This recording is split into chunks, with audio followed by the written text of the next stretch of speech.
plateforme politique démocratiquement constituée dans lesquelles ils peuvent discuter, mettre de l'eau dans le vin de chacun d'eux. Ils ont, dans le cas de les partis, de les plateformes, comme je dis, la possibilité de se réunir et de se réconcilier. Mais retirer des gens dans un coin d'une province pour parler des choses qui n'ont rien de la nation, c'est dangereux. Moi, je ne souscris pas à ce schéma. Je vais donc, aujourd'hui le 17 mai, dire pour conclure que Laurent Désiré Kabila a conduit les forces de l'Alliance pour libérer effectivement les Congos. Je sais, la liberté de penser, de choisir revient à chacun de vous. La politique, ce n'est pas une église où vous devez dire Amen à tout. Mais en même temps, ça vous amène chacun à être sur un certain diapason pour dire de manière comparative, telle période à telle période, qu'est-ce qui s'est passé, telle période à telle période, qu'est-ce qui s'est passé. Et moi, pour ma part, je crois que cette occasion me permet de dire que mon Désiré Kabila, c'était un véritable libérateur. Et vous savez, une fois quelqu'un m'avait posé la question en prison, est-ce que tu peux trouver la différence entre Kabila et Étienne Tshisekedi? J'avais dit que la différence était dans les méthodes d'approche. Mais que tous, ce sont des socialistes. Tous se battent et recherchent le progrès social de la nation. Mais que les approches sont différentes. Étienne Tshisekedi, il a lutté de manière pacifique. Laurent Désiré Kabila a lutté de manière armée. Mais parce que l'objectif est le même. Vous avez plusieurs types de caméras, de marques différentes. J'ai l'impression que vous avez dirigé les objectifs de vos appareils sur un seul objectif, moi. Voilà comment les gens doivent comprendre la politique. Et Laurent Désiré Kabila, chaque fois qu'il s'efforce de libérer la province, je vous l'ai dit aujourd'hui, sur l'ensemble de la République, sur les 11 provinces de la République, il y a autant de districts, ce sont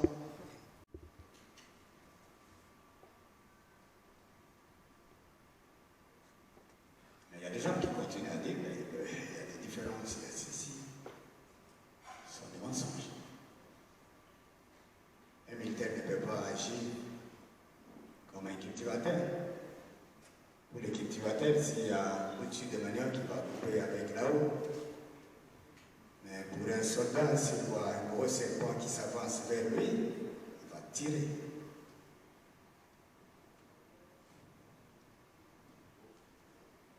Mesdames, Messieurs, sachez, et je vous prends un témoin pour l'histoire de notre pays, que moi, comme revenant du fond de l'injustice et du mensonge, du fond de la haine et de la trahison, je suis devant vous aujourd'hui libre et je parle avec vous libre. Je dois ma reconnaissance au président de la République. Je vous prends un témoin pour lui dire que je mettrai toutes mes forces mentales et physiques, morales, au service de la patrie pour son commandement. Je ne le trahirai jamais. Autant j'étais fidèle à Laurent Désiré Kabila, jamais une seule seconde m'est arrivé à trahir. On vous a menti. Autant, désormais, je ne trahirai jamais Félix Tshisekedi. Je servirai la patrie messieurs, je vous dis merci et je suis à votre disposition. Merci beaucoup. Je suis Rachel Kitika d'Actu 30. Mon colonel, je vais citer une phrase de l'allocution de Monseigneur Fulgence Mouteba à l'ouverture du Forum de la réconciliation et l'unité des Katangais. Il dit « L'unité des Katangais doit être considérée comme une affaire sacrée. Malheur à celui qui essayera de briser cet élan. » Vous voulez aujourd'hui briser l'élan de l'unité des Katangais, et si demain malheur s'abattait sur vous? Alors une autre question, une petite question, c'est est-ce que vous avez été contacté pour participer à ce forum de Lubumbashi? Qui est derrière vous pour cette conférence de presse? Puisque tout a une portée politique dans ce que nous faisons. Pour certains, suivez mon regard, c'est le premier des citoyens, puisqu'on dit que c'est peut-être lui qui serait derrière cette conférence de presse. Merci beaucoup, je suis Safi de la RTNC1. Vous êtes un militaire de carrière et votre pays fait face à une insécurité rampante, notamment dans le Nord Kivu et Ituri, où le président Tshisekedi a décrété un état de siège. Quelle est votre analyse de la situation et comment ramener la sécurité? Et aussi, vous avez parlé d'un exemple du fait président Abiyarimana du Rwanda. Vous avez dit quand il était assassiné, ce n'est pas sa femme et moins encore son fils qui était comme successeur, et ce n'est pas le cas de notre pays. Là, vous faites allusion à l'ancien président Joseph Kabila Bangé.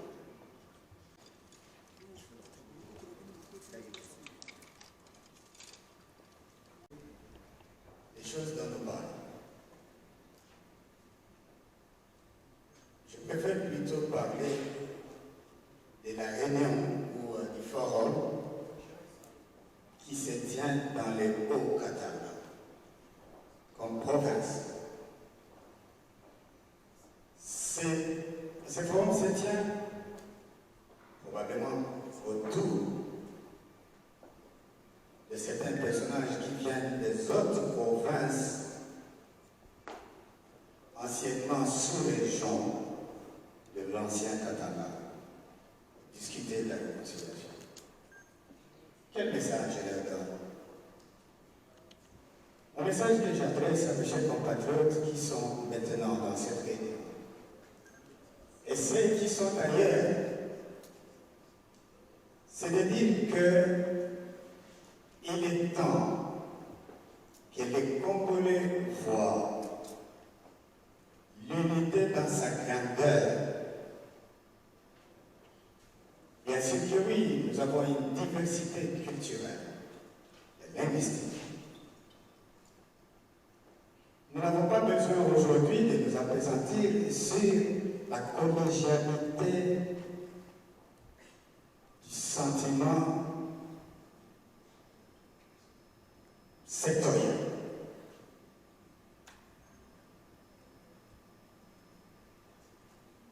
C'est le message que je leur envoie. J'aurais souhaité que ce forum qui se tient dans l'ancien Katanga ce jour dise: nous avons mal fait de diviser notre province.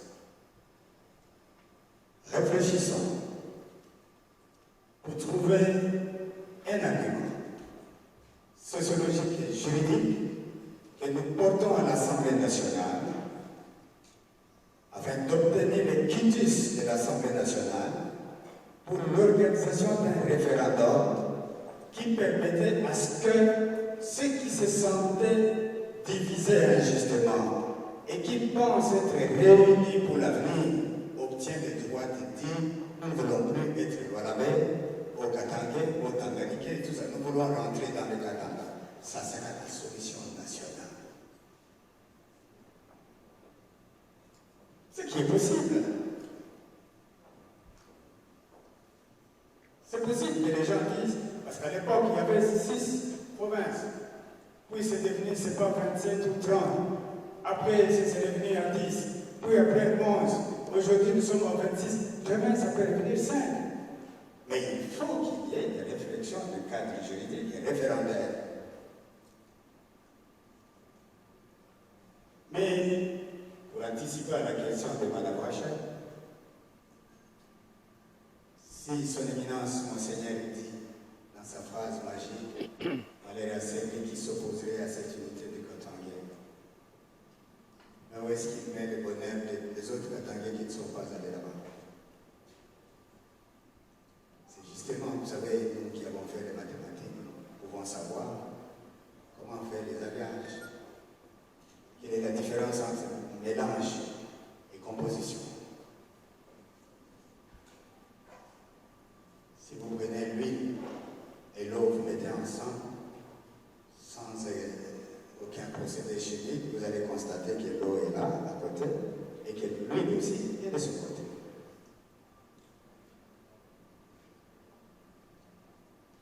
Mais si vous prenez du sucre que vous jetez dans l'eau, vous ne verrez pas l'eau d'un côté et le sucre d'un côté. Vous aurez un troisième produit qui sera eau sucrée. Si vous faites des choses juste pour amuser la galerie ou pour une petite position politique qu'on voudrait lancer, ça n'a pas d'avenir.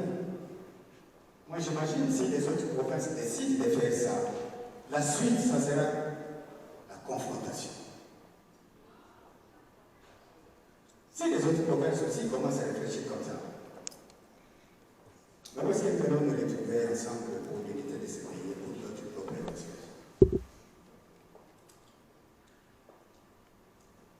Est-ce qu'un jour je peux aller au Katanga faire un meeting? Le meeting, c'est une adresse publique. C'est sûr qu'un jour, si cela était possible, je le ferai. Je suis fils de l'âme. J'irai. Beaucoup de mes compatriotes ont sollicité que je rentre pour pouvoir, ne fût-ce que les saluer après avoir souffert beaucoup d'années. Je leur ai dit que j'ai pris l'option d'étudier. Je suis rentré aux études. C'est quand je vais finir ces études que je suis en train de faire que j'irai. Et je le verrai. Et même jusqu'au village, moi, ça fait plus de 40 ans que je n'ai pas été dans mon village. Et tout le monde pleure de savoir que je suis vivant. Et donc, ils ont besoin de me voir. J'irai. Si l'occasion est que je puisse parler à mes frères par un message public qu'on appelle meeting, je crois que ça ne sera pas impossible de le faire. Je ne suis pas contre un individu, X ou Y. Je suis contre les démarches de nature à mettre en cause l'unité de la République. Je suis contre les démarches qui, au lieu de régler le véritable problème, essayent de saupoudrer quelques procédés autour et pour dire on s'est réconcilié. Vous verrez, après ces forums, vous entendez les discours de chacun qui était dans ces forums. S'il veut gagner les élections, chacun devra parler selon son parti politique. Vous allez les interroger parce que c'est ça votre travail. Personne ne dira votez-moi parce que je me suis réconcilié avec mon frère chez moi au Katanga. Personne ne dira ça. Votez-moi parce que je me suis réconcilié avec quelqu'un. Personne. Chacun dira, votez-moi parce que j'ai une vision pour la République que je vais faire pour toutes les provinces et pour la nation, à l'intérieur comme à l'extérieur. C'est dans cela que vous allez croire, c'est dans cela que nous allons droit au vote.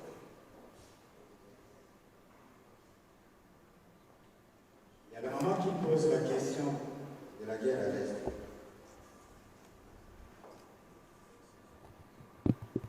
C'est une occasion pour moi de féliciter tous les hommes en uniforme, l'armée, la police, et tous les services de sécurité qui les accompagnent dans cette lutte de sacrifice. C'est malheureux qu'une guerre dure 20 ans, maintenant presque 22 ans, où tous les jours on ne fait que tuer. Nous devons féliciter les militaires qui se battent jour et nuit pour tenter Aussi, dois-je vous dire, mes chers compatriotes, que la face B de la guerre du côté militaire ne vous est peut-être jamais dite. Nous avons beaucoup de militaires qui meurent dans ces combats-là. Beaucoup. Mais c'est difficile pour la gestion des déontologies et de contenir l'équilibre de la morale des troupes. C'est même malsain de les dire. Parce que les mois que ça provoque, ça risque de déborder. Nous perdons beaucoup de soldats. Et même pour que le pays recouvre la paix et la sécurité pour tous. Nous devons donc les encourager. Et le chef de l'État, quand il a décrété l'état de siège, à mon avis, la population devait totalement adhérer.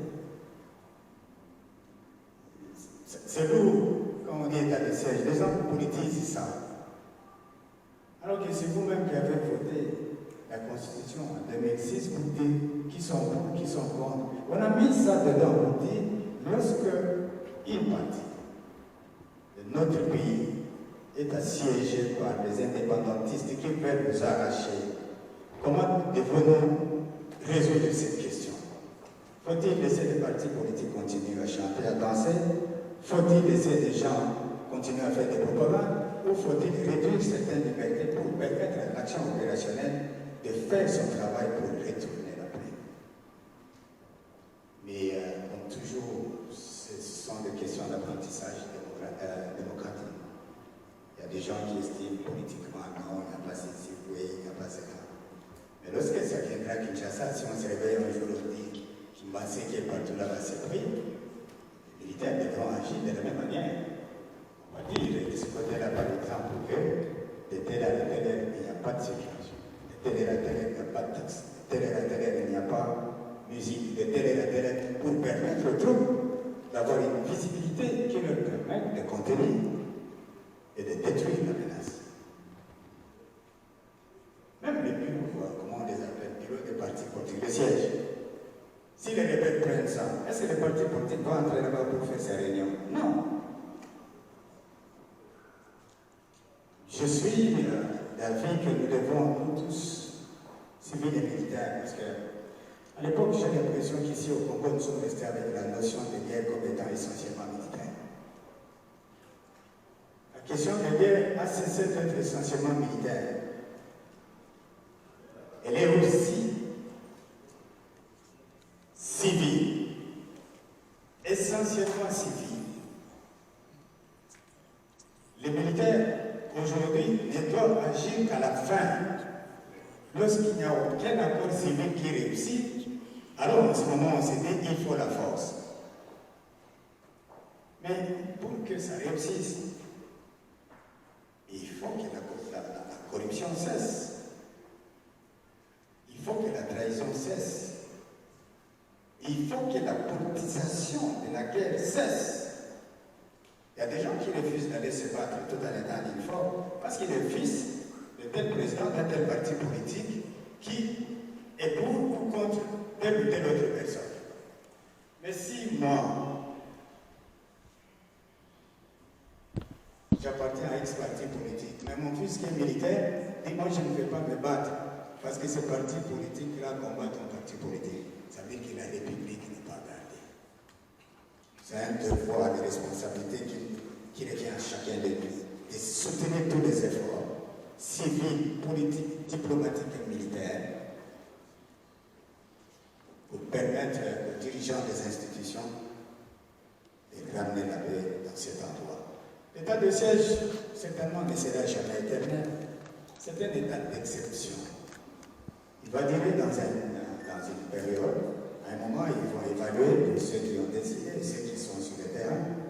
Ils vont évaluer, ils vont trouver que, oui, il y a stabilité de ce côté, et par conséquent, telle activité peut reprendre normalement, parce que c'est ça la République. Ça va arriver. Et dans l'entretemps, il faut soutenir toute action qui a le but de ramener la paix dans notre pays. On m'a posé une autre question sur la comparaison entre ce qui s'est passé au Rwanda et au Congo. Je crois que c'était RTNC toujours. Oui. Il y a des choses qui ne se comparent pas, il y a des choses qui se constatent. Et je voudrais ici dire à vous qui êtes présents et à tous les autres que vous avez constaté que dans tel pays proche du nôtre, une catastrophe s'était abattue sur le pays et que cela a provoqué des génocides que toute l'humanité continue à condamner, à décrire jusqu'aujourd'hui. Vous constatez aussi, d'autre part, qu'il y a dans notre propre pays où la même catastrophe s'est abattue sur notre territoire. Mais que cela n'a pas entraîné le génocide. Alors que toutes les conditions à